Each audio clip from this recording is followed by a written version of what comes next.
दोस्तों आज हम देखने वाले हैं complex numbers and quadratic equations, जो कि चैप्टर 5 है 11th क्लास का। कॉम्प्लेक्स नंबर्स अभी तक हमने नाम नहीं सुना था, कॉम्प्लेक्स नंबर्स, है ना। क्यों नहीं सुना था? क्योंकि हमने अभी तक जो पढ़े थे वो पढ़े थे हमने रियल नंबर्स। हमने अभी तक क्या पढ़े थे? Real numbers. अब हम कॉम्प्लेक्स नंबर की तरफ चल रहे हैं। कॉम्प्लेक्स नंबर्स को समझने से पहले हमारे को एक चीज़ समझना ज़रूरी है कि इनका, है ना, इनकी ज़रूरत क्या पड़ी। हमारे पास रियल नंबर्स थे तो पॉजिटिव, नेगेटिव, है ना, हमारे पास नंबर्स थे, बट कॉम्प्लेक्स नंबर की तरफ हमारे को क्यों जाना पड़ा ये हमारे को देखना है। ठीक है, तो इस वीडियो के अंदर हम बात करते हैं। देखो, हमने अभी तक पढ़ी हुई हैं लीनियर इक्वेशंस, हमने पढ़ी इन 1 वेरिएबल, इन 2 वेरिएबल। हमने कुछ क्वाड्रेटिक इक्वेशंस पढ़ी। क्वाड्रेटिक इक्वेशंस किस फॉर्म के अंदर होती थी? क्वाड्रेटिक इक्वेशंस होती थी ax² प्लस में bx प्लस में c इज इक्वल टू 0। ये स्टैंडर्ड फॉर्म होती थी क्वाड्रेटिक इक्वेशंस की, और जिस इक्वेशन की डिग्री 2 होती थी उनको हम क्या बोलते थे? क्वाड्रेटिक इक्वेशंस बोलते थे। ठीक है, तो मैं यहाँ पे कुछ इक्वेशंस लिख रहा हूँ, क्वाड्रेटिक इक्वेशंस। ध्यान से देखते हैं उन इक्वेशंस को। क्या हमारे पास है? x² प्लस में 1, x² प्लस में 1 हमारे पास इक्वेशन है। और इस इक्वेशन को अगर हम ध्यान से देखें तो इस इक्वेशन को अगर हम सॉल्व करना चाहें तो x² इज इक्वल टू क्या हो जाएगा? -1 हो जाएगा। और अभी तक हमारे पास कौन से नंबर्स थे? रियल नंबर्स थे हमारे पास। ठीक है, अगर x एक रियल नंबर है तो रियल नंबर का जो अंडर रूट होता है या फिर रियल नंबर का स्क्वायर करने के बाद कैसा नंबर आना चाहिए? पॉजिटिव नंबर आना चाहिए। रियल नंबर का अगर हम स्क्वायर करते हैं तो पॉजिटिव नंबर आना चाहिए, मगर यहाँ पे कैसा नंबर आ रहा था? नेगेटिव नंबर आ रहा है, यानी कि हम इस इक्वेशन को सॉल्व नहीं कर पा रहे थे। ठीक है, कुछ कॉन्ट्राडिक्शंस थी, उसके लिए हमने कुछ नए तरह के नंबर्स इवॉल्व करे जिनको हम क्या बोलते हैं? Complex numbers. वो अभी हम देखने वाले हैं। ठीक है, इसी तरह की एक प्रॉब्लम हमारे को पहले भी आई थी। क्या प्रॉब्लम आई थी हमारे को पहले? हमारे पास देखो एक इक्वेशन हमने पढ़ी थी 2x प्लस में 4 इज इक्वल टू 0। अगर हम इस इक्वेशन की बात करें तो ये लीनियर इक्वेशन है इन 1 वेरिएबल, और अगर हम इसको सॉल्व करना चाहें यहाँ से तो 2x इज इक्वल टू क्या हो जाएगा? -4 हो जाएगा हमारे पास, और x इज इक्वल टू क्या आ जाएगा? x इज इक्वल टू आ जाएगा -4/2। और जब हमारे पास सिर्फ पॉजिटिव नंबर्स ही हुआ करते थे, पहले हमारे पास कैसे नंबर हुआ करते थे? पॉजिटिव नंबर्स, यानी कि नंबर लाइन के अंदर हमारे पास नेगेटिव नंबर्स नहीं थे। और जब इस तरीके की इक्वेशंस हमने देखी तो इन इक्वेशंस को सॉल्व करने के लिए हमारे को कैसे नंबर इंट्रोड्यूस करने पड़े? नेगेटिव नंबर सिस्टम इंट्रोड्यूस करना पड़ा था ये लीनियर इक्वेशन 1 वेरिएबल और इस तरह की इक्वेशंस को सॉल्व करने के लिए। पहले हमारे पास पॉजिटिव नंबर्स ही हुआ करते थे, फिर इस तरीके की इक्वेशंस को सॉल्व करने के लिए नेगेटिव नंबर भी हमने इंट्रोड्यूस करे। अब सिमिलरली अब हमारे पास क्या प्रॉब्लम आ रही है? अब हमारे पास कुछ ऐसी प्रॉब्लम आ रही है, ये प्रॉब्लम कि रियल नंबर का स्क्वायर हमेशा पॉजिटिव होता है, मगर यहाँ पे कैसा नंबर दिख रहा है? नेगेटिव दिख रहा है। तो हमने एक और नंबर इंट्रोड्यूस करा जिसको हम क्या बोलते हैं? इसको हम बोलते हैं इमेजिनरी नंबर। इसको हम क्या बोलते हैं? Imaginary number. और वो नंबर क्या है? यहाँ पे इस इक्वेशन को सॉल्व कैसे किया जाएगा वो हम इसके अंदर देखने वाले हैं। और बेसिकली हम वो सारी तरह की क्वाड्रेटिक इक्वेशंस ax² प्लस में bx प्लस में c इज इक्वल टू 0, जहाँ पे इनकी d की वैल्यू, यहाँ पे d की वैल्यू हम निकालते थे ना, d इज इक्वल टू क्या होता है? b² माइनस में 4ac। हमने पढ़े थे d की वैल्यू अलग अलग आती थी। b² माइनस 4ac है, ये ग्रेटर देन 0 हो सकता था, ये लेस देन 0 हो सकता था, ये इक्वल टू 0 हो सकता था।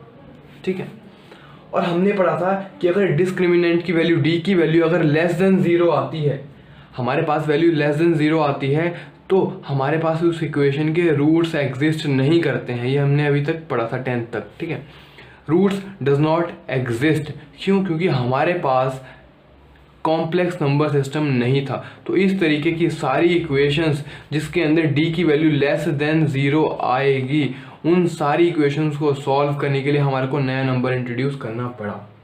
ठीक है, और वो नंबर कैसे इंट्रोड्यूस हुआ उसकी हम बात करते हैं। ठीक है,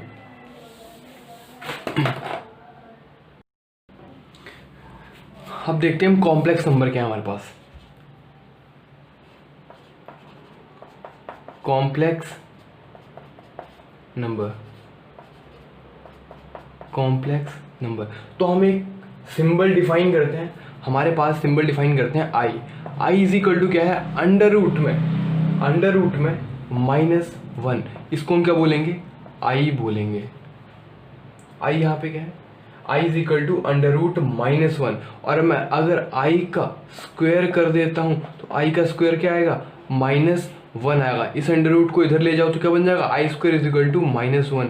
जब हमने ये इंट्रोड्यूस करा और उसके बाद अब हम बात करते हैं कॉम्प्लेक्स नंबर क्या होता है, ये बात समझ में आ गई। यहाँ पे आई क्या है, i is a solution of equation x square plus में 1 इज इक्वल टू 0। हमारे पास ये इक्वेशन थी, इसका सॉल्यूशन क्या था, x square is equal to -1 और एक्स इज इक्वल टू -1 का अंडर रूट। तो ये जो अंडर रूट होगा वो कैसा आना चाहिए था, पॉजिटिव का हम अंडर रूट जानते थे, पॉजिटिव रियल नंबर का हम अंडर रूट जानते थे, बट इसका अंडर रूट नहीं जानते थे, इसलिए हमने इसको क्या डिफाइन करा, इसको हमने क्या बोल दिया, आई बोल दिया। तो इस इक्वेशन का सॉल्यूशन है आई, और आई हमारे पास क्या है, अंडर रूट -1 है। अब हम देखते हैं कॉम्प्लेक्स नंबर को कंप्लीटली। अगर इस फॉर्म के अंदर कोई नंबर लिखा गया है a प्लस में आई बी या फिर x प्लस में आई वाई, यहाँ पे किसी भी फॉर्म के अंदर हमारे को दिख सकता है, तो इस तरीके के नंबर को हम क्या बोलते हैं, कॉम्प्लेक्स नंबर बोला जाता है। और इनको रिप्रेजेंट हम कैसे करते हैं, इनको रिप्रेजेंट करते हैं z से, स्मॉल z से रिप्रेजेंट किया जाता है। z is equal to a plus में आई बी या फिर z is equal to x plus में आई वाई। तो ये क्या है, कॉम्प्लेक्स नंबर। अब इसको और देखते हैं, देखो यहाँ पे हम बात करें a क्या है, a है real part of complex number, real part of complex number. और यहाँ पे b क्या है, b है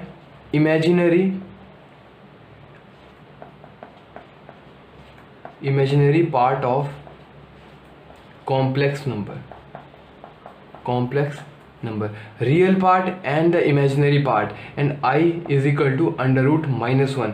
मगर हम अंडर रूट -1 नहीं लिखेंगे, वहाँ पे क्या लिखेंगे, i लिखेंगे। जो i के साथ वाला पार्ट है उसको हम इमेजिनरी पार्ट बोलेंगे कॉम्प्लेक्स नंबर का, और जो अलोन है यानी कि a है यहाँ पे, उसको हम क्या बोलेंगे, real part of the complex number.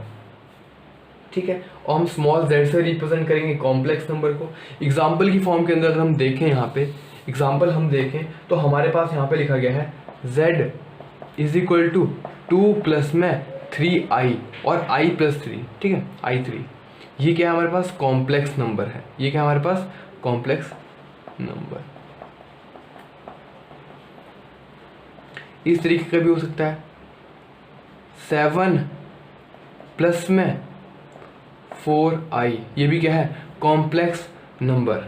ठीक है, अगर हम z की बात ऐसे करें, z इज इक्वल टू 7, तो क्या ये कॉम्प्लेक्स नंबर है, ये तो हमारे को रियल नंबर दिख रहा है, बट क्या हम इसको ऐसे लिख सकते हैं 7 प्लस में 0i, यानी कि ये भी एक कॉम्प्लेक्स नंबर है, यानी कि real numbers are also complex numbers.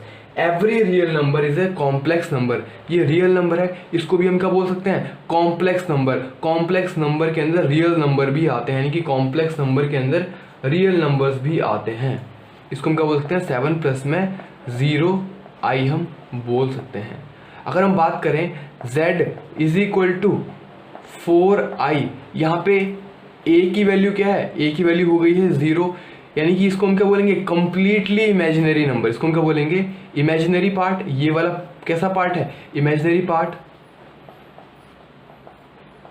और इस नंबर को हम क्या बोलेंगे, imaginary number, completely imaginary number. ये कॉम्प्लेक्स नंबर की बात हो गई। और एक छोटा सा जो हमारे को अभी तक डाउट रहता था, वो हम डाउट की बात करते हैं। एक छोटी सी कॉन्सेप्ट हम देखते हैं, स्क्वायर रूट की हम बात करते हैं। अभी तक हमने क्या देखा था, अंडर रूट 1, अंडर रूट 1 की वैल्यू क्या होगी, क्या अंडर रूट 1 की वैल्यू +-1 होगी क्या, नहीं, ये क्या है हमारे पास, ये गलत कॉन्सेप्ट है। Under root 1 is never equal to plus minus 1 नहीं होता है। अंडर रूट 1 की वैल्यू क्या होती है, इसकी वैल्यू होती है 1, इसकी वैल्यू क्या होती है 1। क्यों, देखो जो अंडर रूट ये जो सिंबल यूज किया जाता है ये किसके लिए यूज किया जाता है, ये यूज किया जाता है पॉजिटिव स्क्वायर रूट के लिए। ये किसके लिए यूज किया जाता है, पॉजिटिव स्क्वायर रूट के लिए, ठीक है। ये पॉजिटिव स्क्वायर रूट के लिए यूज किया जाता है। और अगर ऐसे कहीं पे लिखा है माइनस के अंदर अंडर रूट है, ये किसके लिए यूज किया जाता है, ये यूज किया जाता है negative square root, negative square root के लिए यूज किया जाता है। अंडर रूट 1 प्लस माइनस 1 कभी भी नहीं होता है, ये इंपॉर्टेंट बात है यहाँ पे, ठीक है। जैसे कि हमारे पास ऐसे लिखा गया हो अंडर रूट 4 लिखा गया हो, तो ये प्लस माइनस 2 नहीं आएगा, ये क्या आएगा, हमेशा प्लस 2 ही रहेगा, क्योंकि ये क्या है पॉजिटिव अंडर रूट है, और पॉजिटिव अंडर रूट की वैल्यू क्या रहेगी, प्लस 2 ही वैल्यू आएगी, ना कि प्लस माइनस 2 अंडर रूट 4 की वैल्यू, ठीक है। ये कॉन्सेप्ट था स्क्वायर रूट का। अब हम इससे आगे चलते हैं। अब हम बात करते हैं इक्वालिटी ऑफ कॉम्प्लेक्स नंबर्स की। अगर हमारे पास दो कॉम्प्लेक्स नंबर्स दिए गए हैं, हमारे पास दो कॉम्प्लेक्स नंबर्स दिए गए, सपोज एक कॉम्प्लेक्स नंबर है, इक्वालिटी ऑफ कॉम्प्लेक्स नंबर। हमारे पास एक कॉम्प्लेक्स नंबर Z1 दिया गया है, A प्लस में IB दिया गया है, और दूसरा कॉम्प्लेक्स नंबर दिया गया है C प्लस में ID दिया गया है हमारे पास, ठीक है। हम बात करेंगे, देखो हमने क्या देखा था, 2 इज इक्वल टू क्या होता है, 2 होता है, दोनों बराबर है, 2 इज इक्वल टू, कोई सेंस नहीं बना। बट हम यहाँ पे बात करते हैं, अगर दो कॉम्प्लेक्स नंबर को कंपेयर करना हो, दोनों कॉम्प्लेक्स नंबर बराबर कब होंगे, यानी कि Z1 is equal to Z2 तब होगा if its real part equal to real part of another and imaginary part is equal to imaginary part of second number. कब होगा, if Z1 is equal to Z2 if and only if A is equal to C के बराबर होगा और B is equal to किसके बराबर होगा, B is equal to D के बराबर होगा, तब हम क्या बोल सकते हैं, Z1 is equal to Z2 के बराबर है। इसको हम क्या बोलते हैं, इक्वालिटी ऑफ कॉम्प्लेक्स नंबर्स। जैसे कि हमारे पास एक कॉम्प्लेक्स नंबर दिया गया है, एग्जाम्पल हम इसका देखते हैं। एग्जाम्पल देखते हैं इक्वालिटी ऑफ कॉम्प्लेक्स नंबर का। ये एनसीईआरटी का ही एग्जाम्पल है हमारे पास। एग्जाम्पल के अंदर दिया गया है 4x प्लस में i इंटू में 3x माइनस में y is equal to 3 plus में i इंटू में -6। ये हमारे पास एग्जाम्पल दिया गया है, x and y are real numbers, then find the value of x and y। यहाँ पे x एंड y क्या है, x and y are real numbers, और x और y की हमारे को वैल्यू फाइंड करनी है, क्या वैल्यू होगी। तो इसको हम सॉल्व करते हैं। देखो 4x है, 4x प्लस में ये i अंदर मल्टीप्लाई होगा दोनों के साथ, तो ये क्या बन जाएगा, प्लस में 3xi माइनस में iy is equal to 3 plus में -6 इंटू में i। अब यहाँ पे भी कॉम्प्लेक्स नंबर है, यहाँ पे भी कॉम्प्लेक्स नंबर है। अब हम इसके रियल पार्ट को रियल पार्ट के साथ कंपेयर करेंगे, इमेजिनरी पार्ट को इमेजिनरी पार्ट के साथ कंपेयर करेंगे, ठीक है। बट ये देखो, ये हमारे को इसको सॉल्व नहीं करना था, है ना, हमने ये मल्टीप्लाई नहीं करना था, ये डायरेक्टली दिया गया था, ठीक है। तो इसको हम वैसे ही छोड़ देते हैं। 4x प्लस में i इंटू में 3x माइनस में y। देखो i के साथ वाला जो टर्म होगी वो कैसी टर्म होगी, imaginary part of complex number. i के साथ वाली जो टर्म है वो कैसी टर्म है, imaginary part of complex number. तो ये दोनों बराबर होनी चाहिए, और रियल पार्ट वाली टर्म्स दोनों की दोनों क्या होनी चाहिए, बराबर होनी चाहिए। यानी कि 4x इज इक्वल टू 3 के बराबर होना चाहिए, और दूसरी चीज़ क्या होनी चाहिए, 3x माइनस वाई किसके बराबर होना चाहिए, -6 के बराबर होना चाहिए। अगर ये दोनों के दोनों कॉम्प्लेक्स नंबर्स बराबर हैं, क्यों, इक्वालिटी का साइन लगाया गया है, तो ये कंडीशन सेटिस्फाई होनी चाहिए। तो यहाँ से x की वैल्यू क्या आ जाएगी, 3/4, एंड यहाँ से x की वैल्यू 3/4 यहाँ पे डालेंगे, तो 3 इंटू में 3/4 माइनस में y इज इक्वल टू क्या हो जाएगा, माइनस में 6 हो जाएगा।